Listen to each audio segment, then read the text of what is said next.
we are building the calculator project from the YByte Python curriculum available at www.ybyte.in. In fact, we have been making pretty good progress. All the numbers are functional, all the operators now functional.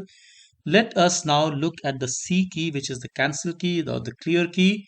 In fact, the code for this is very, very simple. So all I'm going to do is to just define one more function over here. So I just say, okay, look, define, a function called, let's say, press, say in this case, C.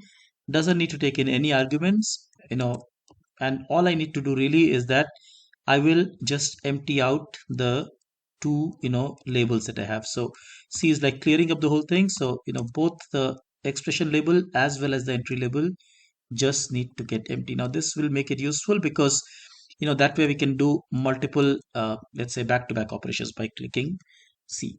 And that's all I really need. Of course, I need to call this from the command. So C is on the very first row. I just go here and say command is equal to press, say, C.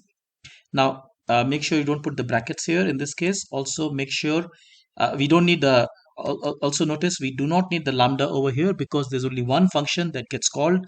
And just this is only from this button. So there's no arguments being passed. And we can see this is quite useful. So now let's say I run my code. Let's say I want to do 12 plus 6, time minus, let's say 5. So clearly we see the expression is forming. But let's say we want to clear this and do something else. So I can just click clear and say, well, 45 minus 6 plus 9. Again, say I don't want this. I can just clear this whole thing. And that's the whole point, right? So it's like a clear button. Quite useful, obviously. Simple video, really, but very important one as far as the calculator project is concerned.